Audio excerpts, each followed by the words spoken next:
Nah, teman-teman, sekarang kita masuk pada pengantar toksikologi industri. Pada zaman sekarang ini, semakin banyak bahan kimia atau toksikan yang digunakan dalam kehidupan sehari-hari. Demikian pula di tempat kerja.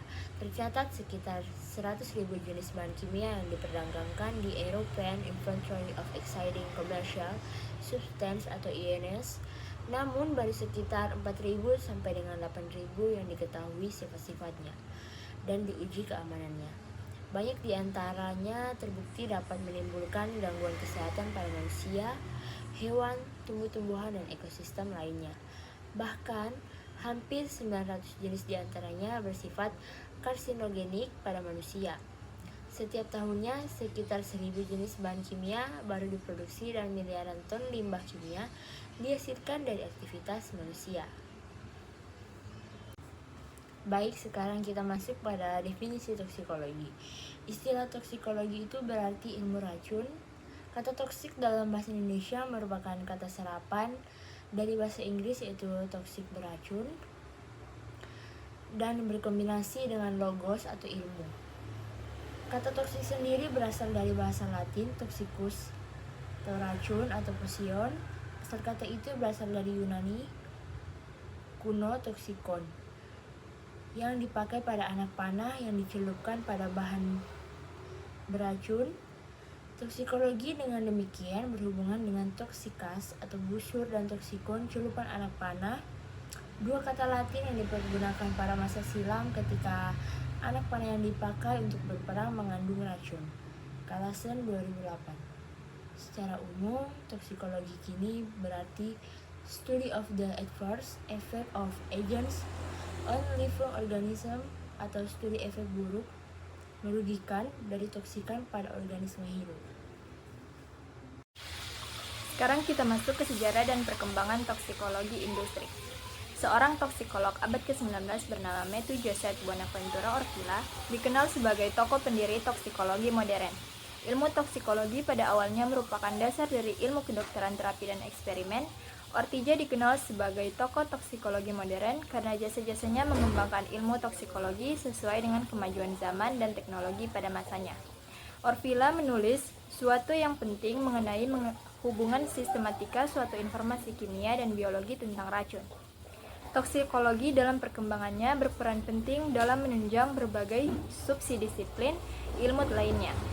Pada awalnya, dunia toksikologi berkembang seiring dengan perkembangan ilmu farmakologi.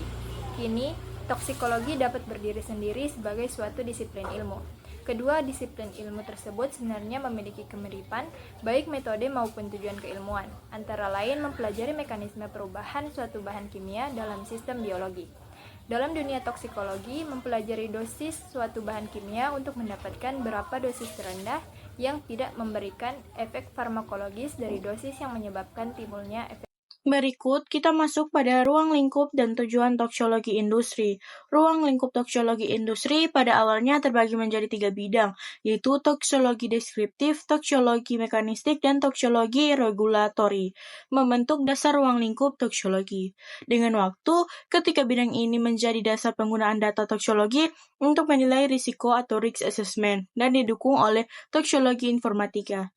3 bidang kajian berikutnya menggunakan dan mengevaluasi informasi tentang mekanisme, toksisitas, dan dampak toksikan, sementara 2 bidang kajian pertama memberikan informasi tentang efek toksikan.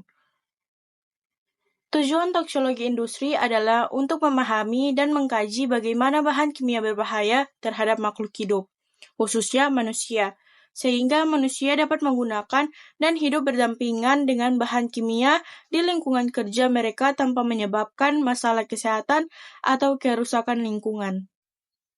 Berikut kita masuk pada jalur paparan zat toksik di industri. Ada 5 jalur paparan zat toksik, yaitu yang pertama ada inhalansi. Inhalansi adalah jalur paparan debu, partikel, gas, asap, atau uap. Ketika bahan toksikan masuk melalui inhalansi, bahan tersebut dapat dikeluarkan kembali melalui ekhalasi atau dapat tetap di dalam saluran pernafasan dan menyebabkan masalah kesehatan. Yang kedua, ada kontak kulit. Kontak kulit adalah jalur paparan toksikan cair yang memiliki volatilitas rendah dan jalur masuk toksikan padat. Yang ketiga ada mata. Paparan toksikan sangat mengganggu mata, bahkan paparan singkat dapat menyebabkan kerusakan lokal pada mata. Selain itu, toksikan dapat diserap oleh pembuluh darah mata dan menyebar ke seluruh tubuh. Yang keempat, ada tertelan atau ingesti. Toksikan dapat masuk ke dalam mulut dan tertelan kemudian melewati saluran cerna. Bergantung pada jenis toksikannya, sebagian dari toksikan dapat diekskresikan melalui feses, tetapi sebagian lainnya dapat diserap oleh saluran cerna dan berdampak pada seluruh tubuh. Yang kelima, ada injeksi. Toksikan dapat masuk ke tubuh melalui luka di kulit atau melalui pembuluh darah ke seluruh tubuh. Selanjutnya kita masuk dalam proses absorpsi zat toksik dalam tubuh. Absorpsi adalah proses masuknya zat toksikan atau xenobiotika ke dalam tubuh melalui berbagai jalur, hingga akhirnya mencapai sistem sirkulasi darah atau limfatik. Jalur utama masuknya toksikan antara lain yaitu dari saluran pencernaan melalui oral atau rektal, kemudian melalui saluran pernapasan yaitu paru-paru, melalui kulit, dan melalui jalur parenteral seperti intravena, intramuskular, subkutan, dan intraperitoneal. Faktor-faktor yang mempengaruhi tingkat absorpsi zat toksik antara lain yang pertama, mekanisme pajanan ke target organ, yang kedua, konsentrasi zat, dan yang ketiga, sifat fisik dan kimia zat tersebut. Contohnya seperti serbuk DDT sulit diabsorpsi lewat kulit, tetapi jika tertelan, absorpsinya tinggi. Yang berikutnya yaitu distribusi dan akumulasi zat toksik. Setelah masuk ke dalam tubuh melalui jalur seperti inhalasi, ingesti, atau kontak kulit, zat toksik akan didistribusikan melalui aliran darah ke berbagai jaringan dan organ. Distribusi ini dipengaruhi oleh sifat fisiko-kimia zat tersebut, seperti kelarutan dalam lemak, afinitas terhadap protein plasma, dan kemampuan menembus membran sel. Beberapa zat toksik dapat mengalami akumulasi dalam jaringan tertentu, terutama jika zat tersebut bersifat lipofilik atau memiliki afinitas tinggi terhadap struktur biologis tertentu. Contohnya, logam berat seperti timbal dan merkuri cenderung terakumulasi dalam tulang dan ginjal. Akumulasi ini dapat meningkatkan risiko toksisitas kronis. Yang berikutnya yaitu metabolisme dan biotransformasi zat toksik. Metabolisme atau biotransformasi adalah proses di mana tubuh mengubah zat toksik menjadi bentuk yang lebih mudah diekskresikan. Proses ini umumnya terjadi di hati melalui dua fase. Fase pertama, reaksi seperti oksidasi, reduksi, atau hidrolisis yang mengubah struktur kimia zat toksik seringkali menghasilkan metabolit yang lebih reaktif. Fase kedua, konsumsi metabolis dari fase 1 dengan senyawa lain, misalnya glukuronida atau sulfat, untuk meningkatkan kelarutan dalam air dan memvalisi ekskresi. Meskipun tujuan utama metabolisme adalah detoksifikasi, beberapa metabolit yang dihasilkan dapat lebih toksik daripada zat asalnya. Yang berikutnya yaitu ekskresi zat toksik dari tubuh. Ekskresi adalah proses pengeluaran zat toksik dan metabolitnya dari tubuh. Jalur utama ekskresi meliputi yang pertama ginjal, merupakan jalur utama untuk zat yang larut dalam air. Yang berikutnya hati, zat yang diekskresikan melalui empedu dapat dikeluarkan melalui feses. Yang berikutnya paru-paru, zat volatil seperti alkohol dan anestetik dapat diekskresikan melalui pernafasan. Yang berikutnya, kelenjar susu, keringat, dan saliva. Meskipun bukan jalur utama, beberapa zat toksik dapat diekskresikan melalui cairan ini, yang memiliki implikasi khusus, misalnya dalam penularan melalui ASI. Efisiensi ekskresi dipengaruhi oleh faktor seperti pH urin, aliran darah ke organ ekskresi, dan sifat kimia zat toksik. Kita masuk ke faktor-faktor yang mempengaruhi toksisitas. Yang pertama, faktor yang terkait dengan zat kimia. Bentuk fisik dan struktur kimia suatu zat menentukan seberapa reaktif dan berbahaya zat tersebut. Misalnya, merkuri dalam bentuk metil merkuri lebih toksik dibandingkan merkuri elemental. Yang kedua, faktor biologis dari organisme. Perbedaan antar spesies dan variasi genetik individu mempengaruhi sensitivitas terhadap toksik. Misalnya, enzim yang metabolik yang berbeda dapat mempengaruhi seberapa cepat suatu zat diuraikan dalam tubuh. Yang ketiga, faktor lingkungan. Faktor seperti suhu, pH, dan paparan Sinar UV dapat mempengaruhi stabilitas dan reaktivitas zat toksik, serta respons biologis organisme terhadap zat tersebut. Yang keempat, kondisi paparan. Paparan berulang atau berkepanjangan dapat menyebabkan akumulasi zat dalam tubuh, meningkatkan resiko efek toksik kronis. Selanjutnya kita masuk dalam konsep dosis dan respon toksik. Konsep dosis dan respon toksik merupakan dasar dalam ilmu toksikologi untuk memahami bagaimana zat kimia menimbulkan efek biologis pada makhluk hidup. Dosis adalah jumlah zat kimia, fisik, atau biologis yang masuk ke dalam tubuh dan dapat mempengaruhi fungsi biologis. Dalam toksikologi, dosis dibedakan menjadi 5 jenis, yaitu potential dose, applied dose, internal dose, delivered dose, dan biologically effective dose, yang masing-masing menunjukkan tahapan paparan dari kontak awal hingga zat mencapai sel target. Respon toksik adalah reaksi biologis tubuh terhadap dosis zat tertentu. Hubungan antara dosis dan respon menggambarkan bahwa semakin besar dosis, semakin besar kemungkinan terjadinya efek, baik berupa efek ringan hingga mematikan, atau yang biasa disebut lethal response. Dalam penerapannya, hubungan ini mempertimbangkan asumsi bahwa respon dipengaruhi oleh cara masuknya zat, keberadaan reseptor yang bisa berinteraksi, serta kadar zat pada jaringan target. Oleh karena itu, bahan kimia dengan toksisitas tinggi hanya memerlukan dosis kecil untuk menimbulkan keracunan, sedangkan bahan dengan toksisitas rendah membutuhkan dosis yang jauh lebih besar. Selanjutnya, saya akan menjelaskan tentang nilai ambang batas dan parameter toksikologi. Nilai ambang batas atau NAB adalah batas konsentrasi suatu zat ke lingkungan yang dianggap tidak menimbulkan efek merugikan bagi kesehatan manusia apabila terpapar dalam jangka waktu tertentu. Selanjutnya, parameter toksikologi yang dibagi menjadi 4, yaitu yang pertama, LD50 atau lethal dose 50% adalah salah satu cara untuk mengukur potensi keracunan jangka pendek suatu bahan. Dosis ini juga merupakan zat yang menyebabkan kematian pada 50% populasi hewan uji. Yang kedua, LC50 atau lethal concentration 50%, yang merupakan konsentrasi zat di udara atau air yang menyebabkan kematian pada 50% populasi hewan uji. Yang ketiga, NOAL atau No Observed Adverse Effect Level adalah tingkat paparan tertinggi yang dimana tidak ada efek merugikan yang teramati.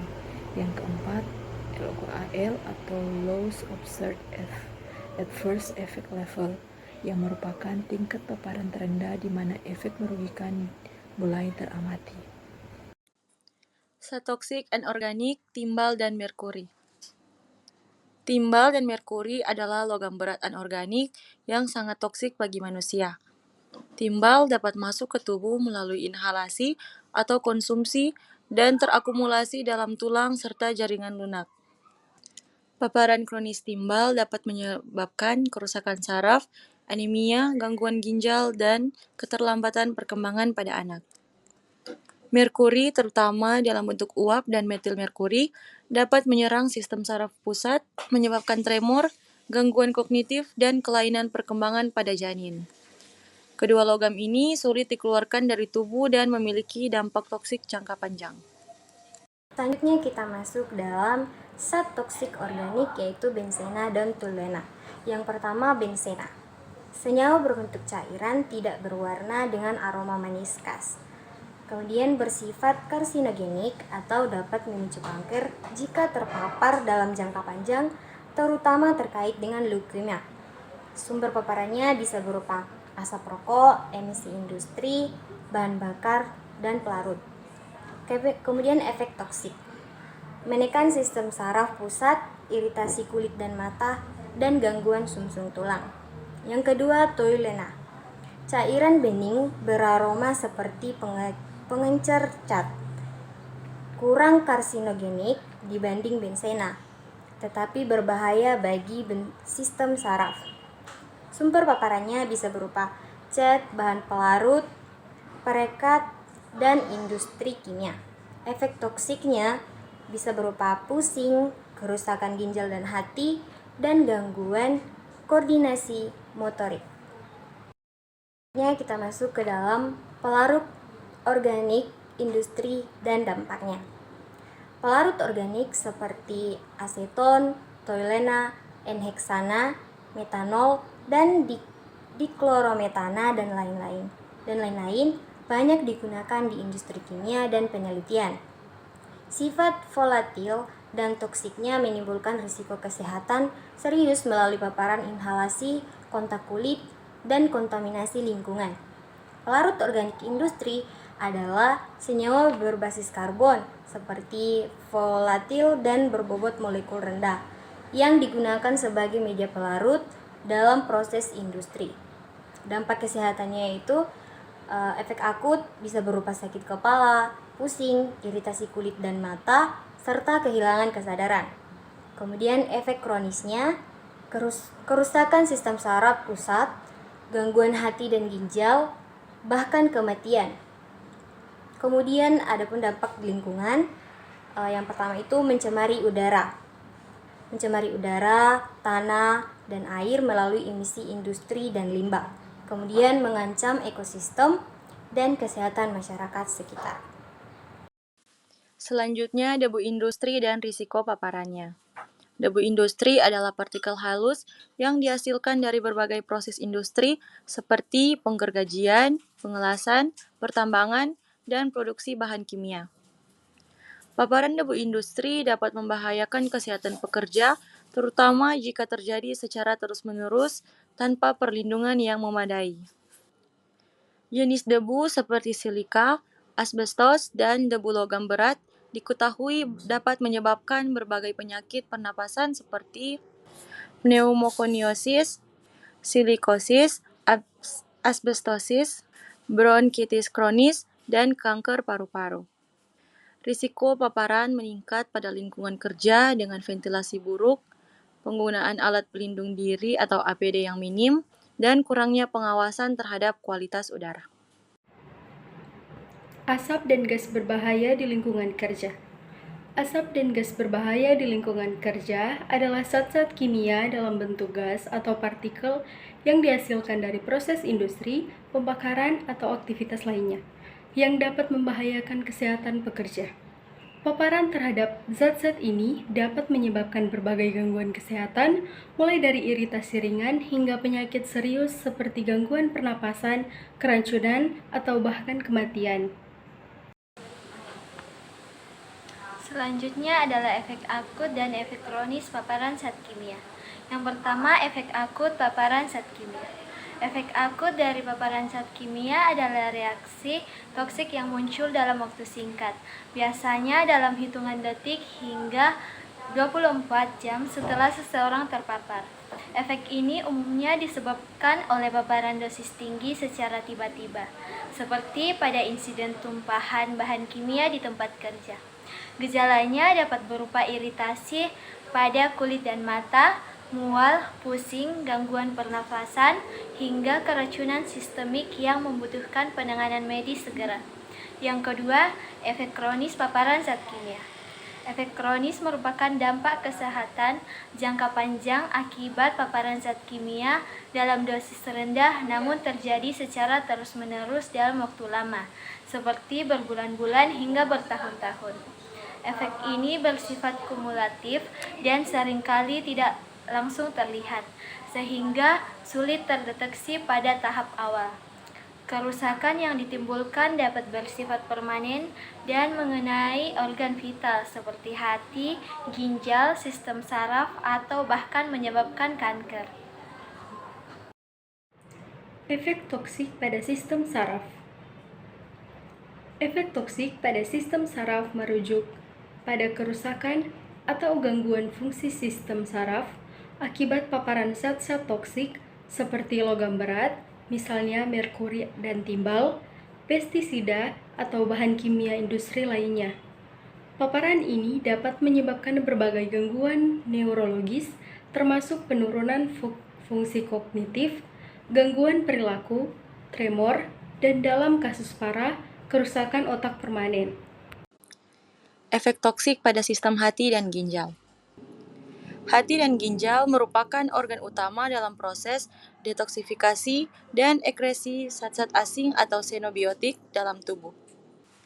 Kerusakan hati dapat berupa hepatitis toksik, steatosis atau perlemakan hati, hingga sirosis. Sementara itu, ginjal yang berfungsi menyaring darah dan membuang limbah juga dapat mengalami nefrotoksisitas yang ditandai dengan gangguan fungsi filtrasi, kerusakan tubulus, hingga gagal ginjal.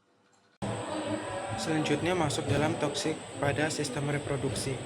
Toksisitas reproduksi adalah gangguan pada sistem reproduksi akibat paparan bahan kimia berbahaya baik pada pria maupun wanita. Pada pria dapat menyebabkan penurunan libido, impotensi, dan infertilitas.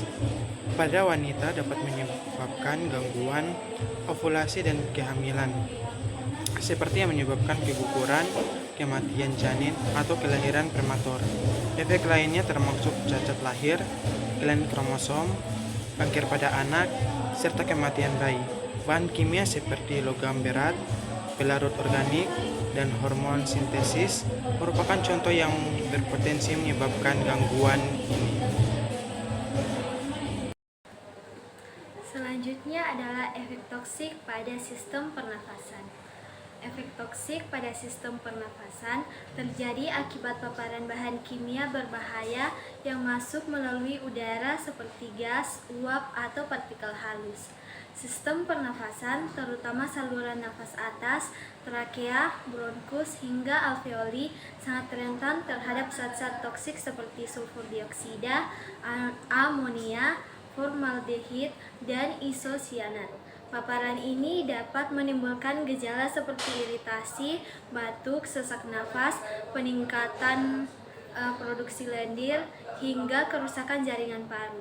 Dalam jangka panjang, paparan tersebut dapat menyebabkan penyakit serius seperti bronkitis kronis, fibrosis paru, emfisema, edema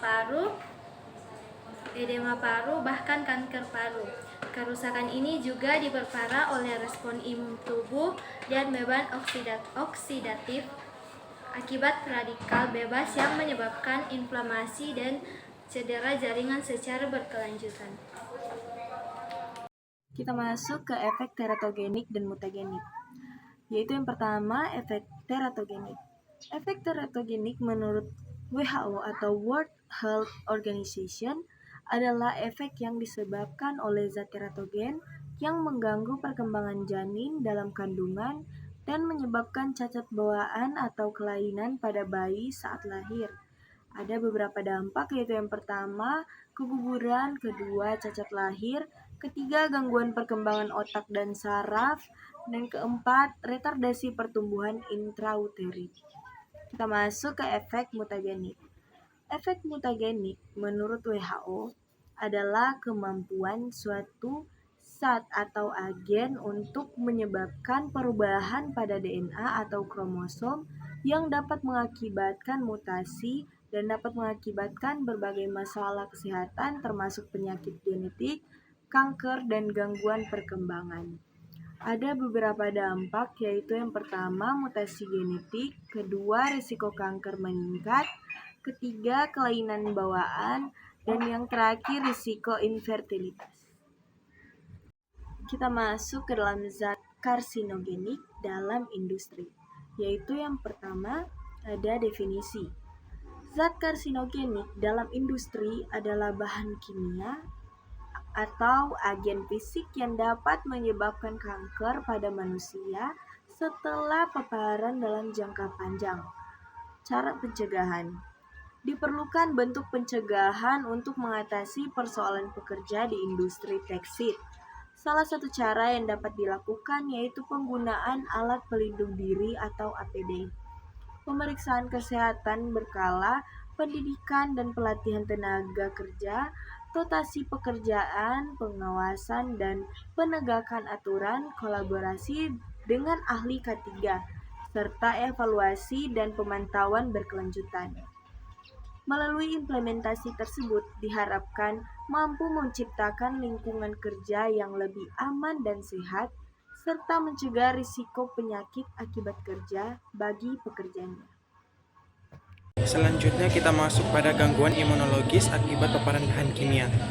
Gangguan imunologi akibat paparan bahan kimia terjadi ketika zat-zat tertentu mengganggu fungsi sistem kekebalan tubuh. Efeknya dapat berupa imunosuppresi, penurunan daya tahan tubuh, hipersensitivitas, reaksi alergi berlebihan, atau bahkan memicu penyakit autoimun. Bahan kimia seperti logam berat, misalnya timbal dan merkuri, larut organik, serta pestisida diketahui dapat menyebabkan gangguan tersebut. Paparan jangka panjang terhadap bahan-bahan ini, terutama di lingkungan kerja, meningkatkan risiko gangguan imun. Baiklah, saat ini saya akan menjelaskan tentang pemantauan lingkungan kerja atau sampling dan analisis. Evaluasi merupakan salah satu kegiatan sampling dan mengukur bahaya dengan metode yang lebih spesifik. Evaluasi faktor bahaya lingkungan menilai secara kuantitatif tingkat faktor bahaya lingkungan dengan cara pengukuran, pengambilan contoh uji, ujian dan analisis laboratorium yang dilakukan dengan peralatan, metode dan prosedur standar yang hasilnya dapat mencerminkan tingkat keterpaparan dan permasalahan teknis yang diuji. Adapun tujuan dari evaluasi, yaitu yang pertama, mengetahui tingkat keterpaparan tenaga kerja terhadap faktor bahaya lingkungan. Yang kedua, mengetahui adanya potensi kecelakaan pada alat produksi tanpa pengaman. Yang ketiga, mengetahui efektivitas alat penanggulangan bahaya. Dan yang keempat, yang terakhir, membantu diagnosis penyakit akibat kerja. Selanjutnya kita masuk pada biomonitoring pekerja atau uji biologis dan biomarker. Pemantauan biologis atau biomonitoring adalah pengukuran bahan kimia atau biokimia yang terkontrol dan berulang dalam cairan, jaringan atau sampel lain yang diambil dari subjek yang terpapar terhadap faktor risiko kimia, fisik atau biologis di tempat kerja atau lingkungan umum. Biomonitoring dilakukan untuk menilai pajanan dan risiko terhadap kesehatan tenaga kerja dengan cara mengukur konsentrasi indikator bahan kimia atau determinan pada spesimen biologis seperti darah, urin, tinja, rambut, atau kuku. Nilai yang didapat dibandingkan dengan nilai indeks pemaparan biologis atau biological exposure index. Jika nilai yang di bawah dari nilai indeks pemaparan biologis, maka dapat dikatakan tenaga kerja tidak akan terganggu kesehatannya. Dengan demikian, setiap kelainan yang menjurus pada penyakit akibat kerja dapat diketahui secara dini. Baik, penilaian risiko paparan zat toksik yang dimana prosesnya itu sistematis untuk mengidentifikasi, mengevaluasi, dan mengendalikan potensi bahaya kesehatan yang timbul dari kontak dengan bahaya kimia, yang dimana proses ini sangat penting di bidang kesehatan kerja, lingkungan, dan industri untuk mencegah efek merugikan pada manusia dan ekosistem. Berikut ini menjadi proses penilaian risiko yang dimana identifikasi bahaya, penilaian risiko, pengendalian risiko, dan monitoring dan evaluasi. Kemudian kita masuk ke dalam strategi pengendalian paparan zat toksik. Zat toksik adalah bahan-bahan yang dapat menyebabkan kerusakan pada tubuh manusia atau hewan jika terpapar dalam jumlah tertentu.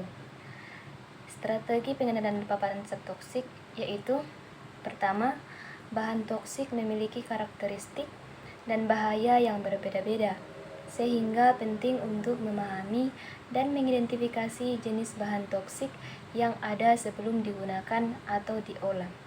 Kemudian yang kedua, klasifikasi bahan toksik berdasarkan jenisnya untuk memahami sumber paparan dan potensi dampaknya pada manusia dan lingkungan.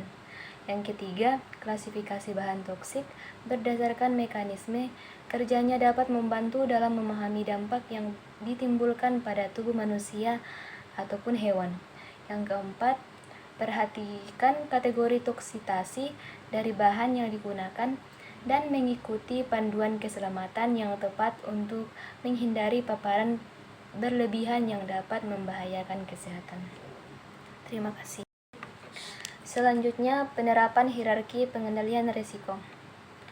Hierarki pengendalian risiko adalah pendekatan sistematis yang digunakan untuk menentukan tindakan pengendalian yang paling efektif.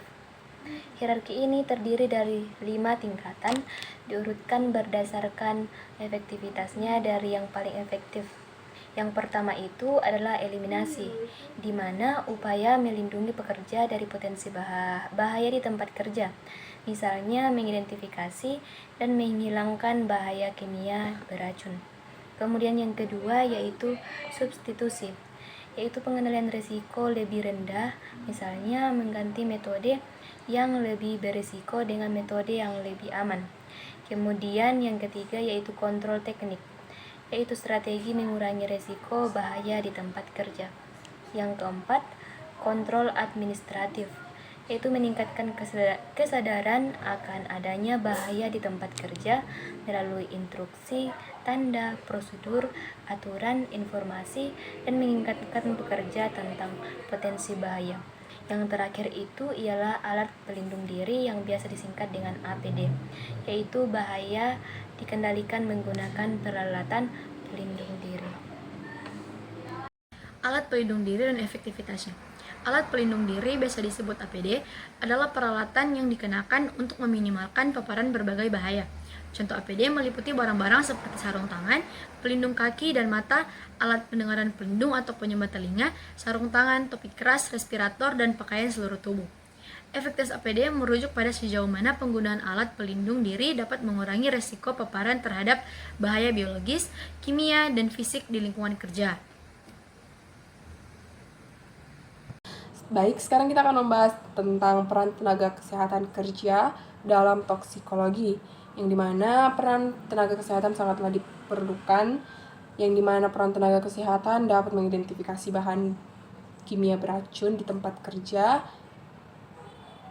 menilai risiko dan mengukur kadar paparan, mengendalikan risiko melalui eliminasi dan substitusi, memantau kesehatan pekerja lewat pemeriksaan medis, melatih pekerja tentang penanganan bahan kimia aman, penggunaan APD, dan penolongan pertama, memastikan kepatuhan terhadap regulasi K3 kimia melalui audit dan dokumentasi insiden, dan berkolaborasi dengan ahli lain untuk analisis risiko komprehensif dan penanganan kasus keracunan. Konvensi ILO nomor 70 tentang keselamatan dalam penggunaan bahan kimia di tempat kerja. Konvensi ini adalah bagian dari hukum internasional dan telah diratifikasi oleh Indonesia. Tujuan konvensi ini adalah untuk mencegah dan mengendalikan risiko bagi pekerja dan lingkungan yang timbul dari penggunaan bahan kimia di tempat kerja. Konvensi ini menekankan pentingnya informasi tentang bahan kimia yang digunakan di tempat kerja, termasuk penyediaan lembar data keselamatan atau SDS, pelabelan yang tepat, dan pelatihan yang memadai untuk pekerja. Seluruh regulasi dan hukum ini bekerja sama untuk menciptakan kerangka kerja yang melindungi pekerja dan lingkungan dari risiko yang dapat ditimbulkan oleh bahan kimia. Mereka menetapkan standar untuk penanganan dan penyimpanan dan pembuangan bahan kimia dengan aman, serta melibatkan ketentuan untuk pelabelan bahan kimia, penyediaan lembar data keselamatan atau SDS, dan pelatihan pekerja dalam keselamatan bahan kimia. Studi kasus tentang hubungan antara paparan benzena dengan kadar SGOT dan SGPT pada pekerja industri percetakan Airlangga University Press, Surabaya. Penelitian ini meneliti hubungan pajanan benzena dengan kadar SGOT dan SGPT pada 11 pekerja percetakan Airlangga University Press, Surabaya. Konsentrasi benzena di lokasi kerja terukur hingga 0,9282 ppm, melebihi NAB. Hasilnya menunjukkan korelasi sangat kuat antara konsentrasi benzena dengan SGOT, R sama dengan 0,701, dan korelasi kuat dengan SGPT, R sama dengan 0,162. Variabel lain seperti umur, berat badan, dan lama kerja menunjukkan korelasi yang lemah dan tidak ada. Kesimpulannya, benzena sangat berhubungan kuat dengan peningkatan SGOT dan SGPT pada pekerja. Disarankan perusahaan untuk mengendalikan konsentrasi benzena di lingkungan kerja. Selanjutnya kita masuk pada studi kasus paparan zat kimia di industri. Salah satu contoh studi kasus yang ada yaitu gambaran paparan benzen dalam rumah terhadap profil darah kawasan industri dan pemukiman. Kesimpulan dari studi ini menunjukkan bahwa meskipun kadar benzennya di udara dalam rumah di kawasan industri dan pemukiman Kota Dumai masih berada di bawah ambang batas yang ditetapkan oleh Standar Nasional Indonesia, namun telah melampaui ambang batas paparan berbahaya yang ditetapkan oleh lembaga internasional seperti ATSDR untuk perjalanan jangka pendek. Meskipun demikian, hasil analisis profil darah masyarakat seperti hemoglobin, leukosit, hematokrit, eritrosit, dan trombosit tidak menunjukkan perbedaan yang signifikan antara wilayah yang terpapar dan tidak terpapar. Hal ini menandakan bahwa pada saat penelitian dilakukan, belum ditemukan dampak kesehatan yang berarti terhadap profil darah akibat paparan benzena di dalam rumah. Namun, temuan ini tetap mengindikasikan perlunya pemantauan dan evaluasi berkelanjutan terhadap lingkungan di sekitar kawasan industri minyak untuk mencegah risiko kesehatan yang mungkin timbul di masa depan.